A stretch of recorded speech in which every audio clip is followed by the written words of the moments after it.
Hi everyone!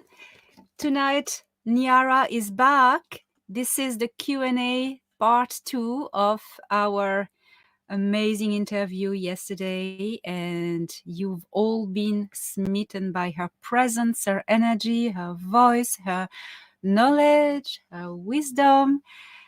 Ladies and gentlemen, welcome back, Niara. Thanks for having me back. So, Niara, last time, yesterday, you presented an amazing insight about what is the difference between resonance and dissonance. Mhm. Could you remind us main lines of Mhm. what you said, please? Yeah, resonance is when we feel in harmony with something. We hear something, we see something, and it resonates for us. We like the vibe. A lot of times we can tell if we're feeling the vibe, in our body. Um, it just, especially it really comes powerful when you get goosebumps, or what I call spirit bumps. um, and that's when something really remarkable is happening for me. That's what I get. I get the spirit bumps. It's like, oh, something is just, it's like it's just passing through me, and with an energy signature, and it feels really good and really powerful. Excuse me a minute, I got to clear my throat. So that's kind of how I think of it. And then dissonance is when something feels yucky, and I can do the musical demonstration again if you want me to share that. Yes, that would be actually very helpful for those who have missed it. Hmm. That'd be great. Yeah, thank you. Yeah.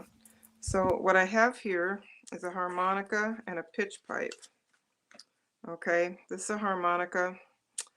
Um, it's a Goliath. Um, my grandfather gave me one just like this that got stolen, so I went and bought another one that just like it. And then a pitch pipe, I got this here.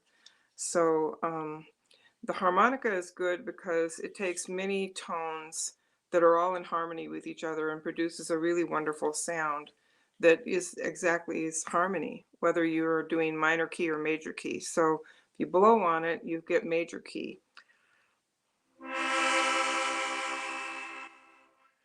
If you inhale on it, then you get the minor key. So I'll show it, I'll just show the difference.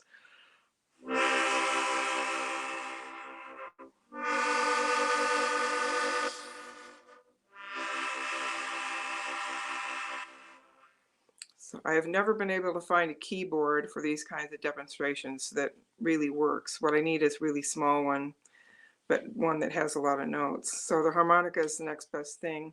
But basically what you're hearing is all kinds of notes here that all vibrate harmoniously together. And it creates a resonance, a resonant frequency. And then when we have dissonance, that is two notes that are very close to each other. So if you were looking at a piano or an organ, you would see the white keys and you would see the black keys interspersed in that. And if you take two white keys that are at least one key apart, and you're going to get a harmony. And then if you take a white key and the black key right next to it, then you're going to get dissonance, because the one note, let's just say the white note is the true note, and then the black key represents, at least in the example, the note that is slightly off, and just slightly off enough that it creates dissonance with the true note. So here we're going to use D and D sharp, okay, together.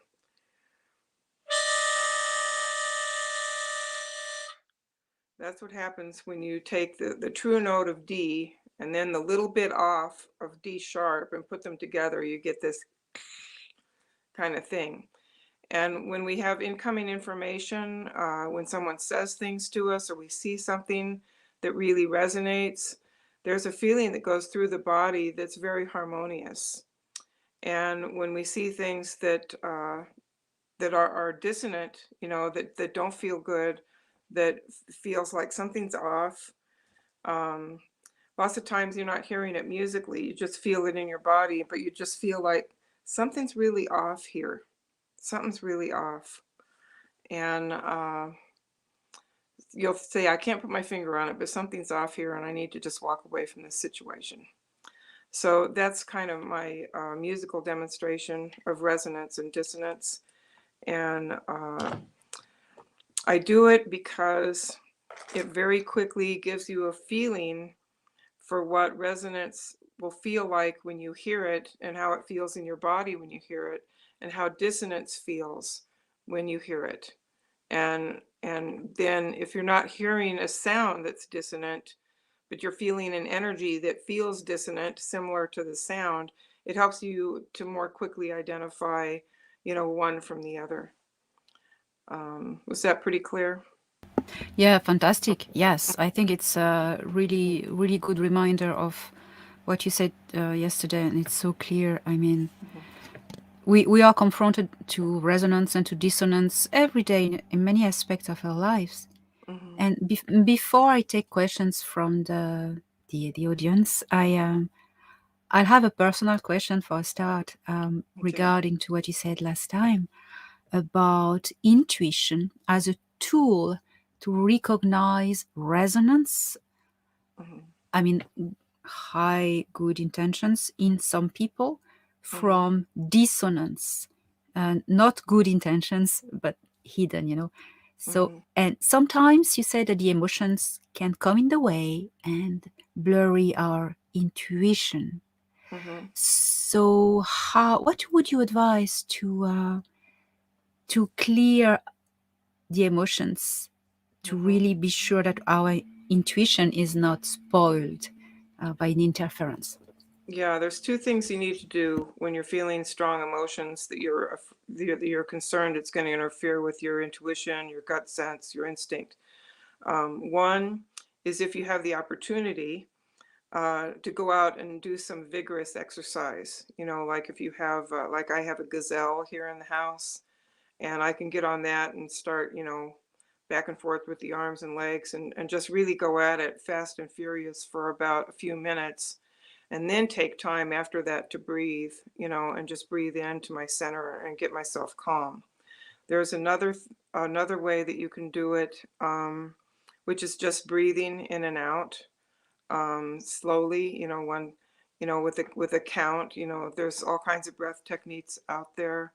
One of the ones to balance the hemispheres of the brain is a pranic technique called alternate nostril breathing, and some of you guys have probably heard of it, where you just you breathe in one and here, and then out the other one. Okay, I don't know if I did that right. I'm looking at my picture and it's it's not working. I have to close my eyes. Okay, so in one nostril and then out the other. And then in that nostril and then out the other. And if that is confusing, you can just do left nostril breathing, where you block off the right and just breathe in and out through the left, and that can be very calming. Another thing you can do is sing a mantra like Om, or any tone. You could sing God if that meant something to you, or preferably a single syllable, because when you sing a note uh, stretched out like a mantra, let's just say, Om.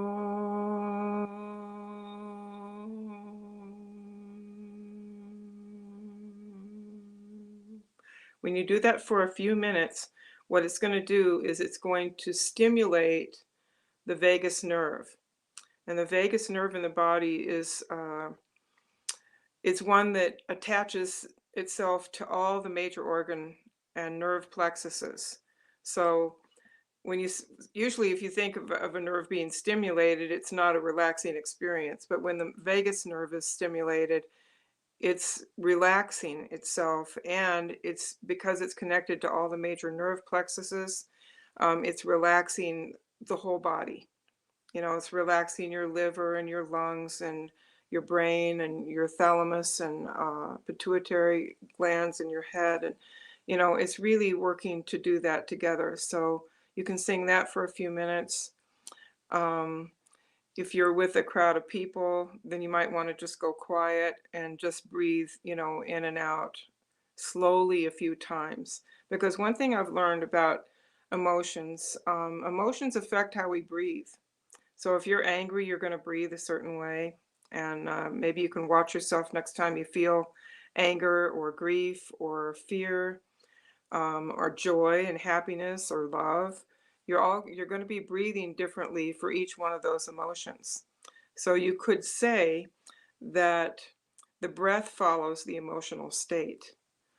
And then what you have to do is you have to turn that around, and you have to realize that if you decide that you're going to breathe a particular way, then your emotional state will begin to align itself to that mode of breathing. So it goes both ways. The breath follows the emotional state, and that's kind of the knee-jerk, unconscious, oh my God, oh my God, oh my God, kind of statement like this. And then you're like, oh God, I'm really in a state here. I've got to do something about this. So I'm in a group of people, so I don't want to do this, so I'm just going to do.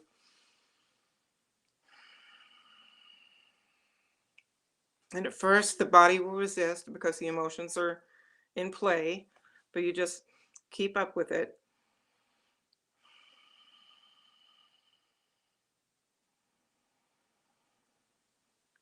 And you'll find that your emotional state will calm down to match what you're breathing. So those are some ways to calm the emotions down so that you can get a good read on what's going on around you. What kind of energy is flowing around you right now? Is it resonant? Is it dissonant? Always remember that the body is 70 to 75, even maybe 80% water. And water registers vibrations in a very good way. So we're water. We're going to be feeling those vibrations all the time, and we tune out a lot of it because it would be overwhelming if we were paying attention to it all the time. But when something powerful crosses our path that we need to pay attention to, then the first thing we're going to want to ask ourselves, does this feel resonant for me? Is it resonating in my body in a good way? Does it feel good? Kind of like the harmonica sound felt good? Or does it feel like that D and D sharp kind of clashing?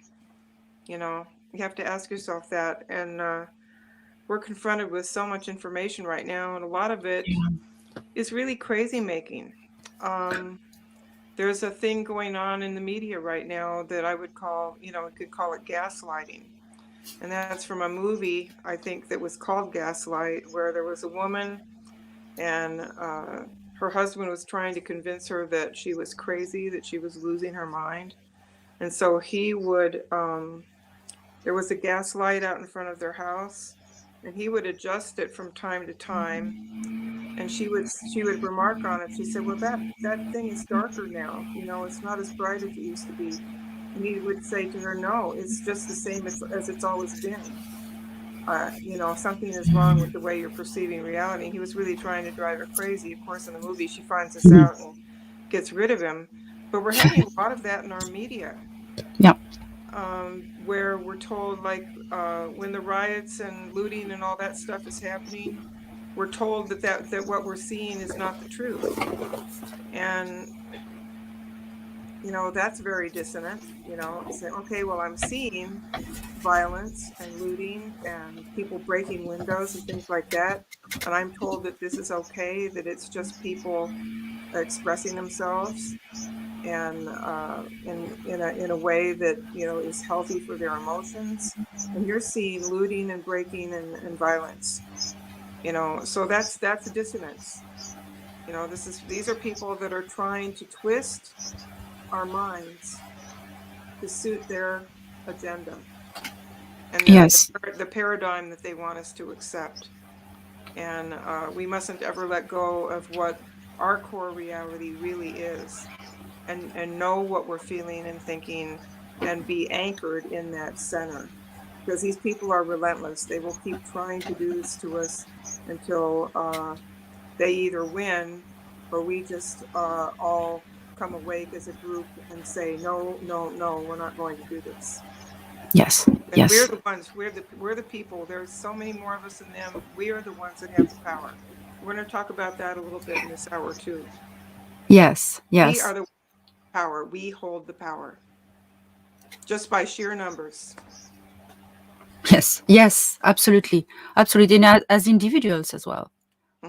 Yeah. I have a question here. A very, very good question from Émilie Cloutier. Émilie Cloutier asks, how can we help children use or rely on their resonance to increase their discernment? Many young people are caught up in conditioning from the early school years and even before. What would you say? Well, I think that what you have to do is you have to create a situation to teach children like that have been indoctrinated. That's what I call the conditioning. It's indoctrination. They're taught a certain reality paradigm, and then you want them to unlearn that. So what the best thing that you would do in that situation would be to create a learning situation for that child where they can base what's real around them in that moment, and they could describe what's real around them in that moment. And then you could kind of just play a game with them and say, well, yeah, you say that you're happy in this moment and you're feeling good, and you like these blue colors over here, and the sun is shining out there, and you like that. And then you would say to them, well, what if I was to tell you that the fact that you're feeling good right now, that's really a bad thing. And even that sun that you think is shining outside, it's not. It's you're wrong about what you're seeing. You know, and they're going to argue with you, and they're going to argue for the true reality that's there. Okay, then you can start moving from that, where they're looking at their actual physical reality around them, and then you presenting them with the other picture and having them argue with you. Then you're going to say, that's really good, because you stood up for your personal truth. The sun is shining. That color over there is really beautiful. And when you walked in here, you were feeling really happy. Might be a little agitated now, but you were feeling really happy. And that was what was true for you. So now what we need to do is look at some of the things you've learned in school, where you were told things were a certain way, and they really aren't that way. You know, this kind of thing is held up to you as something good, and this other thing is bad. You know, you have to you have to anchor it in their personal experience of their immediate environment. And then once you get them clear about how people could argue with them about what they're really experiencing in their immediate environment, then move on and say, okay, ideas and concepts and history and things like that are the same thing. People frame it in different ways, and some people that want you to think a particular way because they want control over you, they're trying to teach you to think in certain ways that will increase their control over you. And I want you to be a free person. So we're gonna move from your personal experience to ideas, to concepts, to history, and just kind of move outward from there. And then always tell them it's really important for them to take stock of their own reality, their own feelings about what feels good and what doesn't feel good, and that is the reality that they need to work from. That's their core reality, and they need to work from there and not accept a whole bunch of stuff that people are throwing their way, who may have an agenda for them that is not in their best interest, like Thank critical you. race theory. If that's not in their best interest, and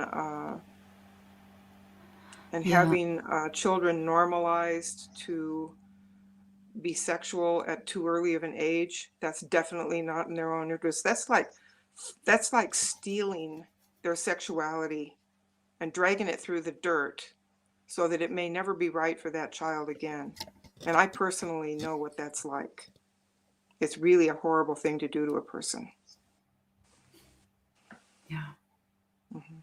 I think that personally, I personally think that one of the most toxic things in this preconditioning in at a early young age is competition.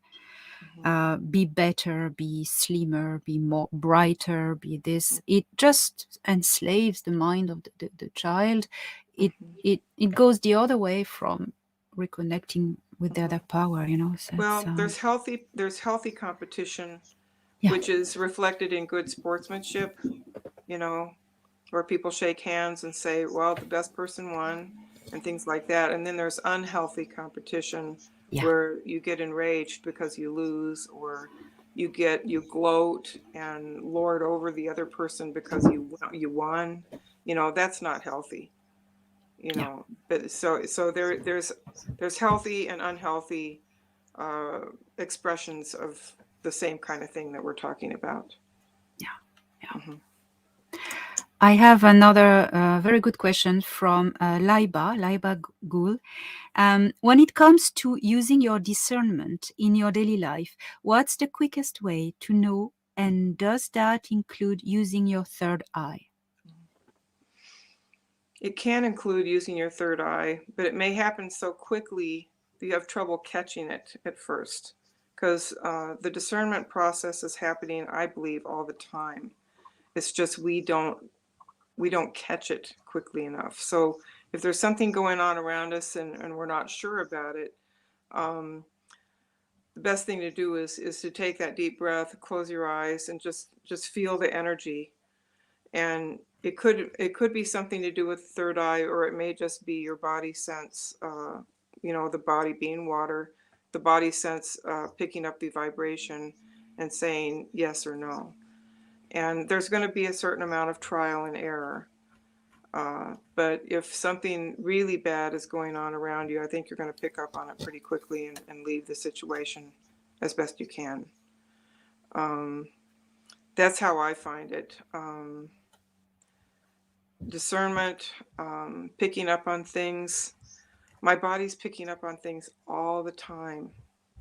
And it's when it's really important to make a decision about what's going on around me that I then really pay attention to the discernment and what my body and my gut sense is telling me to decide whether I'm going with this or that. And I had, a real interesting experience with that recently. I had someone call me Friday evening and tell me that I had won Publishers Clearinghouse giveaway. and and he was talking a really good game, you know. And first, for a while in the conversation, I was thinking to myself, well, you tend to be really suspicious of people like this, and I think that's a really good thing. But what if this really is true, and you really are going to win $5,000 a week for life, and you're just your innate suspicion is getting in the way? So I talked with him for a while, but then the dissonant feeling kept going up and up and up and up and up. And finally, I knew that it was bullshit. Excuse my French. Excuse my language. I say excuse my French myself so many times. Okay, I'm sorry. So please go. It's so funny. I love it. Okay. So anyway, that was an instance where I wasn't in any immediate physical danger. I was only in danger of being, uh, fooled into a way that I might have lost some money. So that was the danger that was there. And I was kind of checking myself, because when people call me out of the blue and they have something to sell me, it's like, right back. And but I listened for a little bit, because I thought I don't want my inherent suspicion of people that just call me willy-nilly to get in the way of what's going on here, and what if and what if. But the longer I listened, the stronger the dissonance became. until finally I just said, that's it.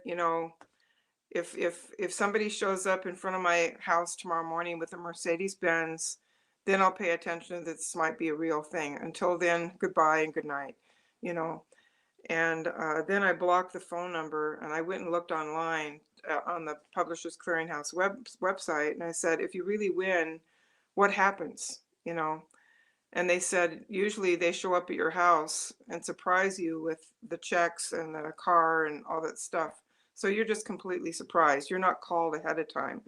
And if they don't do it that way, they send you something via FedEx, like an overnight FedEx, saying that you won, and to contact them, about something. So I kind of, it was a good learning experience. But there was no physical danger. So I felt comfortable with the initial dissonance, just to listen to what was really actually happening. And then the dissonance just got worse and worse and worse, especially when the guy kept telling me what a good Christian he was over and over again, and Yeah. that, the more he said that, the bigger red flag went up. Yeah. Yeah. Yeah. Yeah. Very interesting. Yeah. Yeah. Yeah. Totally. Does that help you, Liba? I think yes. I there's no. I don't see any response, but I think it was, Okay. to my sense, it was a perfect answer. Mhm. Um. Yeah. I mean, if you're in immediate physical danger, you're probably Yeah. going to know it. If something just feels off, just really pay attention to the feeling. And I would give this rule, okay? I know we have another question here. I would give this rule: if in doubt, don't. I Okay? love it. If in doubt, don't do it. You can always back up. If it's a good opportunity, you can always get it again. But if something feels off to you in the slightest degree, then don't proceed. Get away. Oh. Okay. Oh my gosh. And yeah, and you've lived through experiences and stuff that, man, people listen to this woman. If she Yeah. says that, she knows what she knows what she's talking about. She knows. Yeah. Oh my God. You know, Mhm. uh, I haven't walked in your shoes, but in my humble little shoes, sometimes I receive emails or messages, questions. Do you think I should follow this person? I should believe this person? I said, I do not have the answer for you. But if you have a doubt, if you ask the question, you already have the answer. You know? Yeah. Usually, I believe So this, that the universe gives us wonderful opportunities sometime. If they don't come in a form that feels good to you, back off. If the universe wants you to take advantage of a particular opportunity, it will come again. yeah, And it'll come again in a way that you can accept. absolutely. Mhm. Hubs ask, well, that's totally in the line of what you were just saying. Mhm. Once you can see and hear with your heart, you have mastered discernment. The eyes can be tricked in this 3D physical world. Mhm. Absolutely. Mhm. And you mentioned yesterday a Star Wars quote from Obi-Wan Yeah. Kenobi. Can you tell a Yeah, bit about this, Obi-Wan, please? because he put this shield over his eyes on the Millennium Falcon in the first movie, just Star Wars. And Luke was saying, well, with the blast shield down, I can't even see. How am I supposed to fight? And Obi-Wan says, your eyes can deceive you. Don't trust them. And, that it's really tricky, because if somebody's coming at you like with this wonderful Publishers Clearinghouse given, I mean, you think, the emotional side of me could have said, oh, this is wonderful. I really want to win this. I would love to have all this money. I would love to be able to pay off my house and everything else like that. And if I had gotten carried away with the emotions of wanting in that situation, I might have found myself in a position where I would lose anywhere from $200 or more, you know, but the dissonance of the situation just kept increasing throughout the whole phone call. And, but I mean, the images that were being put in front of me of winning the car, of having all this money, those were images that, yeah, you like that idea. It could change your life. You want to move towards that. And yet something inside me was saying, like people say, too good to be true. And what I did was, it's like, well, when in doubt, don't. So I backed out of the situation. And then I went on the Publishers Clearinghouse website where they warn people about scams like that. And they said the kind of things that these people will do. And that's exactly what I had experienced. So I was in doubt, so I didn't. And I backed away and I did my research to try to find out what was actually going on. And what was actually going on was what I felt in my gut was going on. So my gut was telling me right. And I wasn't being too suspicious. I was being just exactly the right amount of suspicious. And It's very important, yeah. the eyes can be tricked. Have any of you seen I saw one the other day with a shark, a great white shark. It was amazing. But there's one that I've seen on YouTube, and it's a holographic whale in a gymnasium, and the whale is jumping up out of the ocean right in the gymnasium in front of all these kids sitting in bleachers. Oh, yes. Oh And my it's so gosh. real, that everybody's saying, Yes. oh, and they're backing up because it looks like water splashing at them, but it's all a hologram. There's no Yeah. water and there's no whale, but it looks so real. Yes. And this is what they talked about with Project Bluebeam. Yes. They could put things in the sky and make it look so real that you would think it's really happening. So in that case, your eyes cannot be trusted. You have to Yes. ask yourself what's really going on. It's like with 9/11. Did planes really hit that tower? Or were they holographic planes and then explosions going off from explosives that were set? And we know, I remember when I saw 9/11 happening and I saw the Twin Towers falling on TV. I had lived in Las Vegas for a number of years, and I had seen controlled demolitions when they dynamite an old casino to make way to build a new one. And they set the charges just so that the building comes straight down on its foundation. It doesn't fall this way, it doesn't fall that way, it doesn't do anything. It just comes straight down on its foundation. And that's what those Twin Towers did. And so did Building 7.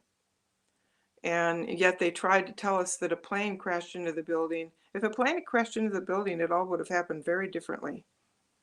So the fact that your eyes can be tricked is very true. Lots of times what we see with our eyes is true, but there are times when we could be tricked. One of the other things where we could be tricked, I hope this is not going to happen because it's been talked about so much, it would be really stupid for them to try this. But if they tried a fake alien invasion, there are captured and back engineered craft that the dark side has, and they could really fake an alien invasion really, really well. And they have directed energy weapons to make it look really real. They could make it look really real, and it wouldn't even have to be Project Bluebeam. It would be the craft that they have themselves. Now, this is what I personally think.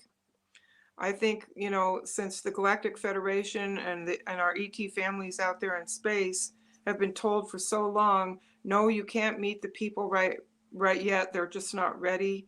We have to prepare them, like we've been doing with movies and TV shows and everything else. Like, they have to be prepared more. You can't just come down and introduce yourself. So if they were to pull a false flag alien invasion, then they would be making their own disclosure that, hey, ETs are real and they're attacking right now, and they're hitting New York City with energy weapons, and people are getting killed. It's a real false flag. People will be getting killed for sure. But to me, if the Galactic Federation is holding back because the people aren't ready, what would at that point, when our own government, our own shadow government, our own deep state is pulling a false flag alien invasion, what's to stop the Galactic Federation from flying in, stopping that false flag alien invasion and stopping it in its tracks really quickly, and then landing and introducing themselves to the people of Earth. Oh yes, I think that's something they would do because that is direct infringing of the law and of not showing yourselves, not showing technology. Once the enemy has done it, well, that's it. It's done. So I mean, Yeah, they come in and there's nothing to yeah, hold it back, you know.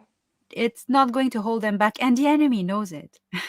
you know, Yeah, that's why and it would really, really stupid idea for them to try that. yes, that's why also I think they won't do it because they know that if they infringe they break the gate and they do that, then the Galactic Federation, the big artillery just steps in and it's done in minutes. And because that won't be the fleets of the reptilians or the Greys who are just now they are being eliminated. That would be just the retro-engineered crafts, Earth-made and piloted by Earth people who are not as good as the Federation's pilots, for instance. Things like this, or Right. even just holograms. I mean, they wouldn't last 5 minutes. So I think that's also something that holds them back to do that. Yeah. I was looking at something the other day was something about this new weapon that we're hearing about called rods of God. Mm. And they said it would cost millions of dollars to place just one of those rods of God on an orbital platform where it could be dropped on the Earth. And I was kind of smiling to myself, and I said there are craft that the general public doesn't know that we have that could put those tungsten rods in place very quickly and with very little expense.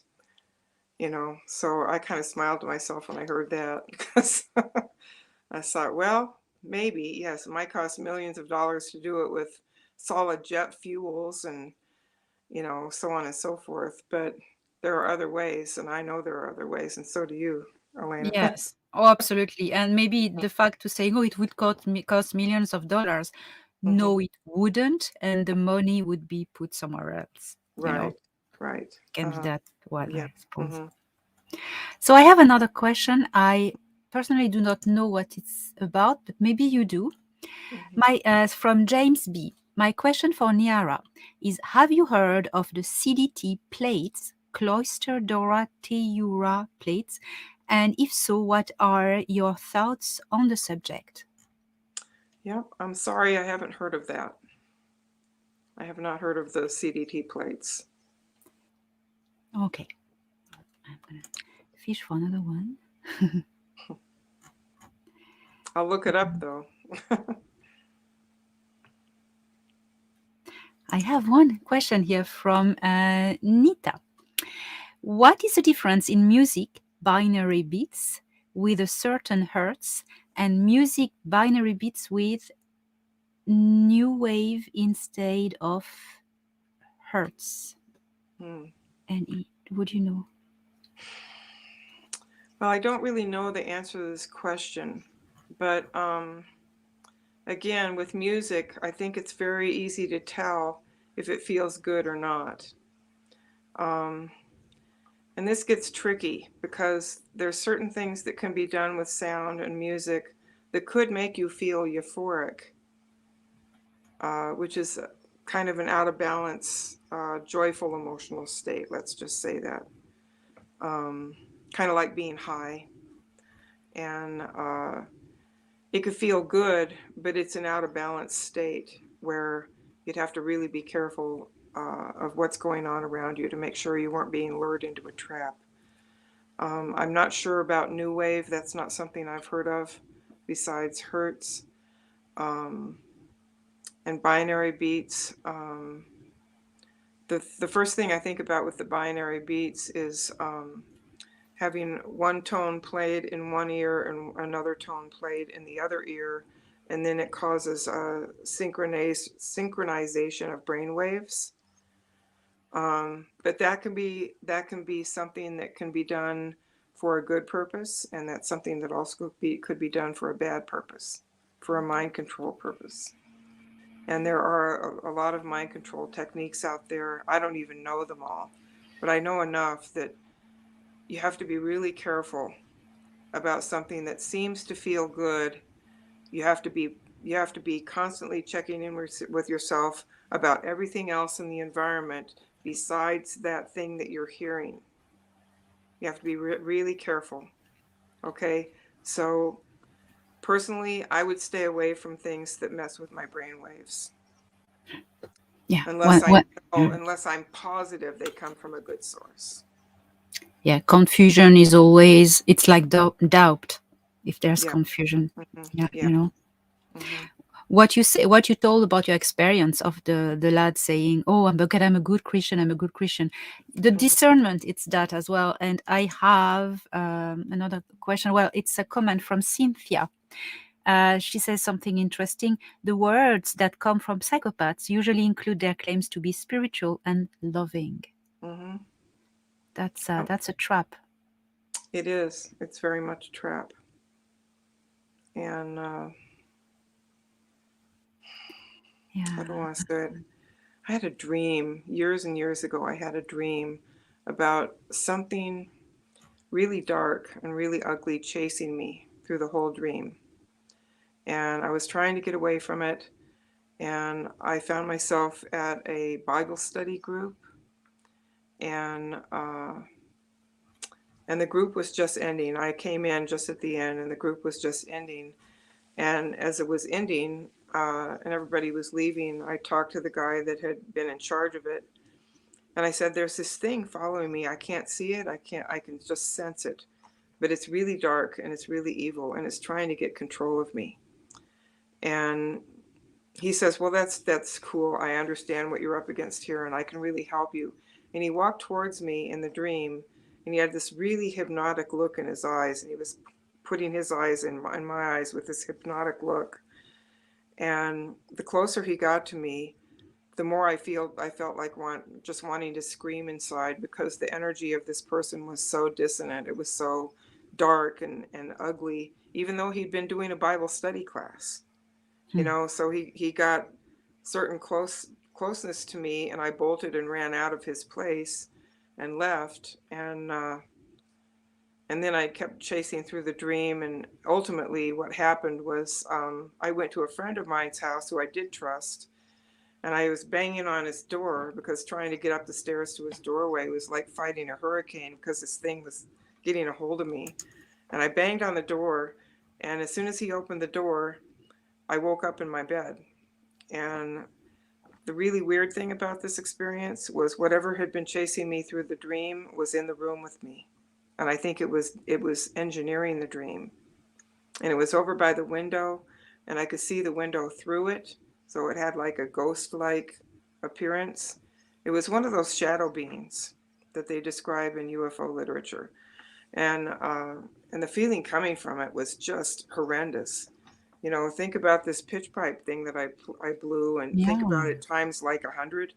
And it was like, ugh, and I could hardly move. I was so scared, and then I thought, oh, I think I know how to make it go away. I just have to get up, make myself get up and go get this thing in the other room, and I'll be able to make it go away. And so I did that, and then it was gone.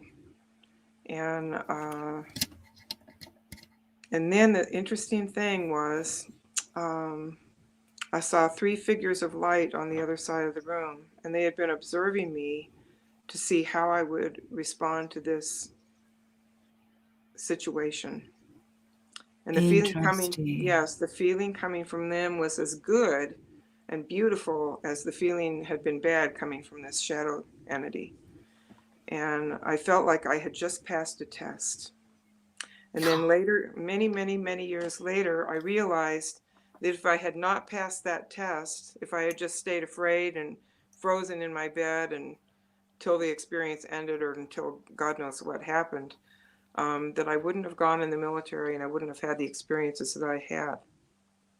And I suppose that would have been a good thing, but I think I was intended to have the life that I've had, because it was my destiny to write the book and bring that stuff out for people and let people know that this really happens. And not only just to tell my experience, but to give all the background of the kind of world and society and culture that we live in, including our governments and our shadow governments that do things without our knowledge that can harm us.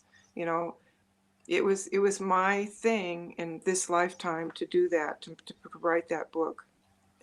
And I wouldn't go back and change anything. You know, I'm just glad that I had Wow. the guidance that I had. I had the spirit guides that I had, and there was somebody always looking over me and watching out for me, and I knew that. And here I still am, you know, and I'm still the most important message I can bring is one of consciousness and what consciousness can really do for us. It can change everything. It can change everything. And we don't have to wait for President Trump to come back or anything. We just have to direct our consciousness in ways that we know are good. And we can use the very fear porn that they parade in front of us all the time and switch it around. So Yeah. if you see something that's really horrible going on out there, give yourself a few minutes to just feel your feelings about it. Well, I feel really angry about this. I just feel sick about it. I feel so terribly grief-ridden because of what is happening to children in this world. Just give yourself a minute to feel your real feelings about it, you know, your real emotions. You know, sadness, anger, rage, grief, whatever it is. Just feel it for a few minutes and then think to yourself, if I could make the world over in the way that I want it to be, how would I change this situation? What would I want to see in place of this situation that's in resonance and in alignment with my heart and my conscience and my spirituality? And then you put that picture in front of your mind's eye on the inner, and then you feel the emotions that you would feel if that's true. Because the emotions they're really important. I mean, yes, they can get in our way, but when we use them with visioning and intention, it's like you've built a circuit board and you want it to work this way. This is the way the vision is supposed to work. But without the energy of the emotional state bringing it alive, the vision is not, it doesn't have the power to really move out there. So that's the thing about emotions. We were created to have these emotions and learn to bring them under control, kind of like a team of wild horses. And when we have them under our control, and not in a bad way, but in a good way, to use them the way I believe that our star family intends us to use them, is to infuse our vision of the world that we want to live in from our heart and from our consciousness, and build that world by charging that vision with our positive emotions of love and joy. And we can do this together. I mean, star seeds, we're scattered across the entire globe. You know, a lot of us, you know, are lucky if we have one or two other ones that live in the same community with us, you know. But how can we connect up with all the ones across the world by doing this practice, by taking and looking at the things that are put in front of us that are meant to scare us and demoralize us and everything else like that, feeling our feelings about it for a minute, because you don't want to hide from your feelings. You don't want to repress. Repression is not good. Let yourself feel your feelings about it for a few minutes. And then what would you like to see in its place? What would your heart want to see in its place? What would the goodness of who you are want to see in its place? And create that vision and then charge it with the love and joy that you would feel if you were to see that. And if everybody, all the star seeds across the whole world, all people across the world would just do this, we could Yeah. change this planet. We can change it, Yeah. because it's unity is about love, and love is a uniting force, powerful like nothing else. People don't unite in hate. They don't unite in grief or rage or, you know, feeling sickened or anything else. Like, those are all divisive emotions. Unified humanity is one of love, where we're all in resonance with the same vision of a beautiful planet where people are loved and cared for and they love each other and they don't make divisions of race or color. We don't even think about race or color of skin anymore because we're all just one human family. It doesn't Yes. matter what color we are, you know. So unity and love, those are the things. And if you watch the movie Above Majestic, I said it at the end of that movie as well. You know, I said love is the unifying force. We want to be a unified collective. But when we're scattered across the globe like this, and we can't always gather together for an online super meditation to end world whatever. Okay, moment by moment, we take the things that we see in front of us that we don't like and we completely turn it around into something that we do want, and we charge it with our beautiful and positive loving emotion. Wonderful. Thanks. Wow. You are an alchemist because you did this alchemy on yourself with what you went through in your life, with your own life, Mhm. uh, going in through the darkness and transmuting it into life within yourself. Mhm. And you know, yesterday you sang, and you gave us channeled frequencies and power through your singing. But I I think I'm not the only one to think that even it's not only when you sing, it's also when you speak, because you are um channeling this wisdom with your own self, your higher Mhm. self. You know, it's also the Yeah. way you speak, and it's Mhm. very Well, to be very indoctrinated in mm, this world is kind of yeah. like trying to get people to get undoctrinated. It's like asking a fish to start questioning the water that it swam in its whole life. You know, that it's breathed it through its gills its whole life. And it's really hard for them. But Yeah. like I said, and I think in the other show, is when the paradigms begin to shatter for the people who have been indoctrinated, we really need to be there for them and help them build a new paradigm.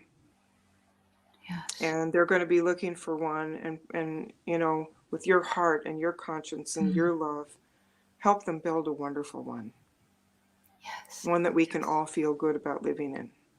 Yes. Yeah. Co-creators we all are.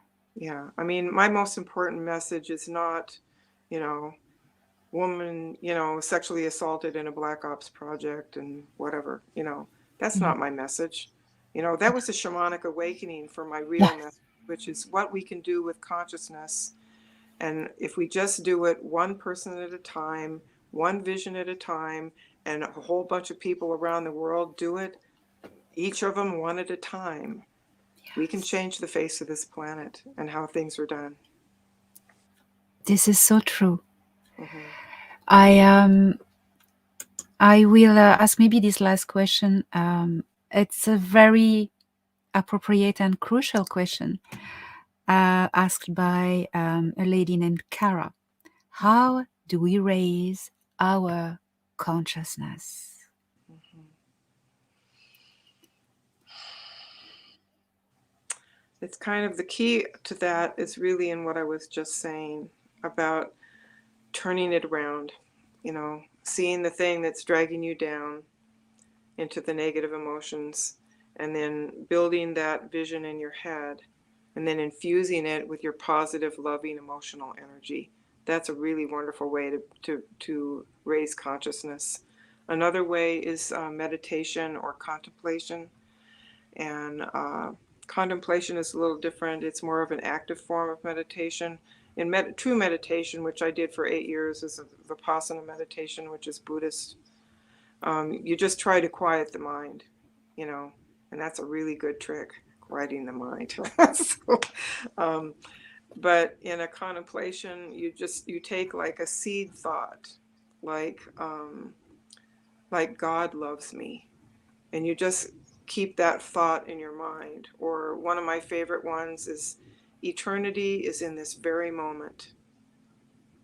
And I will think that.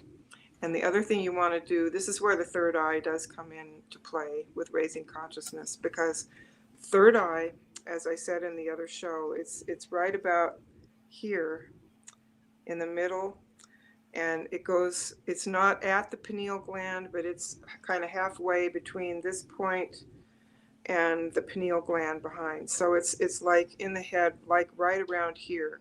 Pineal gland would be back here. The third eye point is here. The physical eyes are up here. And so how do you know when you're in the third eye spot? How do you know when you found that sweet spot, so to speak? For me, when I close my eyes and I put my mind on that place, my mind immediately goes a little quieter than it is when it's not focused in that place. So that's one of the ways to just kind of play with that, is like when you know that you've got it in that one spot right in the middle of the head. I should have a drawing, and then I could probably really illustrate it. But you just put your thoughts there. Your mind will be a little quieter. And then there's this force in the world, because we live in a world of duality. There's always the satanic energies that want to pull us apart, and they don't want us to raise our consciousness. They want us to keep our consciousness under their control. So there's going to be all kinds of distracting thoughts. But if you have that seed, like eternity is in this very moment, and I'm sitting there and I'm contemplating on that, eternity is in this very moment. On the in-breath and on the out-breath, the same thing. Or there's another one that's really good, which is my reality is nothing less than my choices and my thoughts made visible. So it's that quiet time practice that you can use to raise your consciousness. But I've got to warn you that there's the other force, that the monkey mind that they call in meditation. It's going to constantly throw a million things up to distract you from being focused.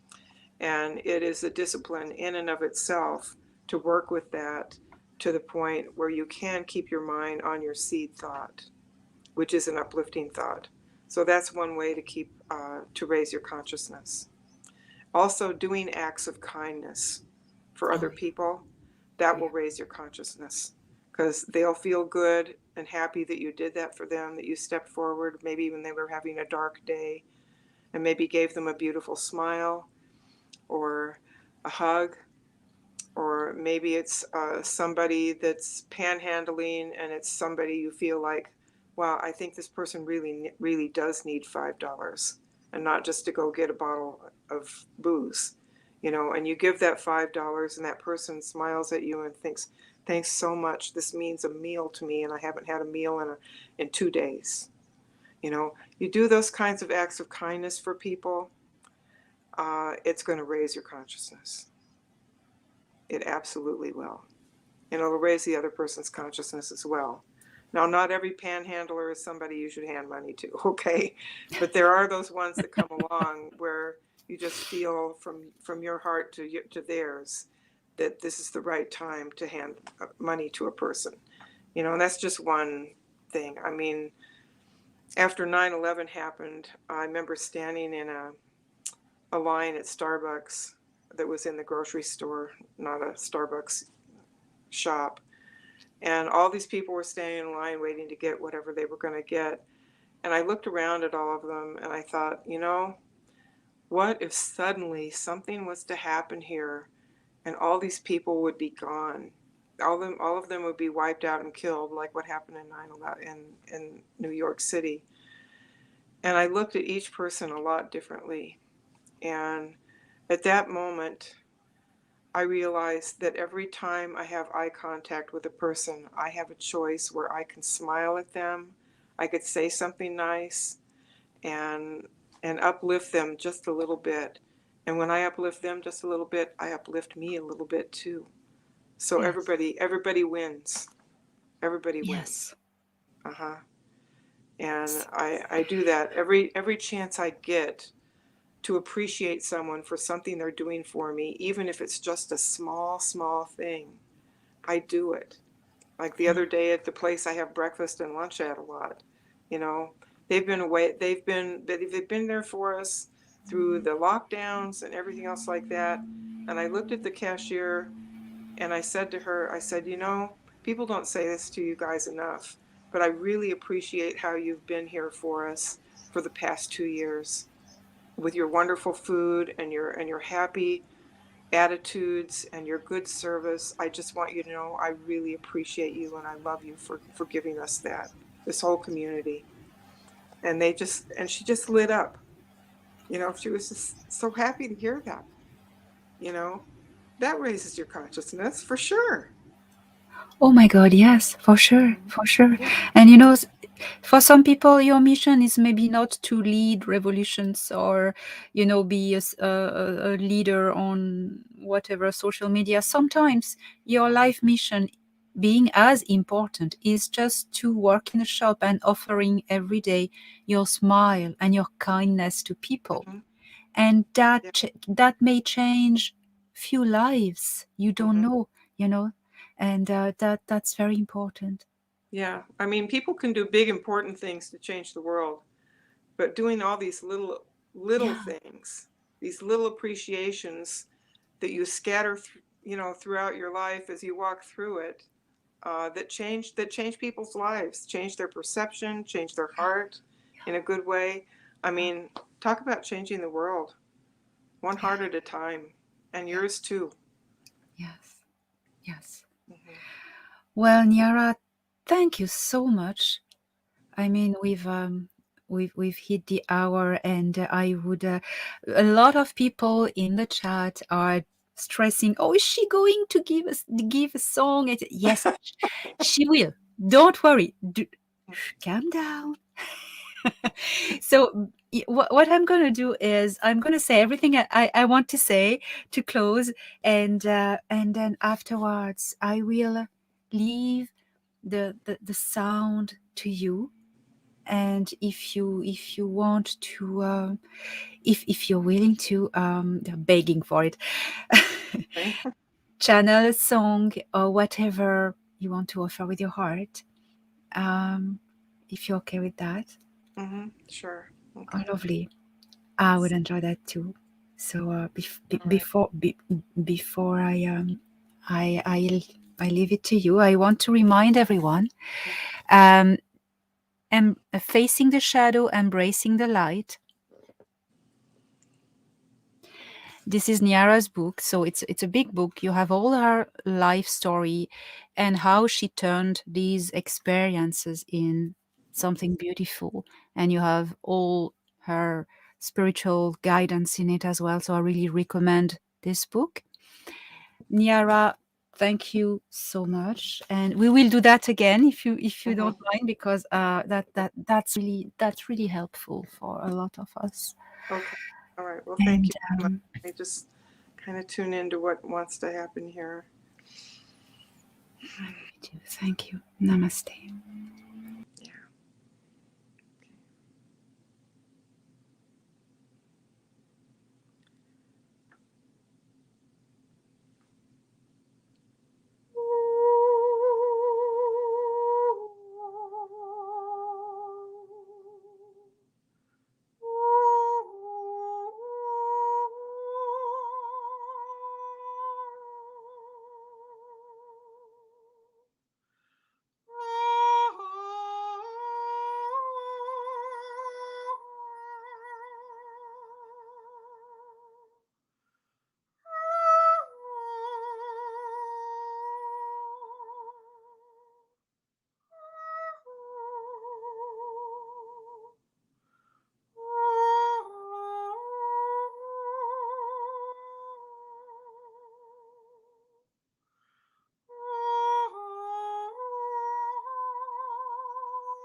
Many blessings to each one of you.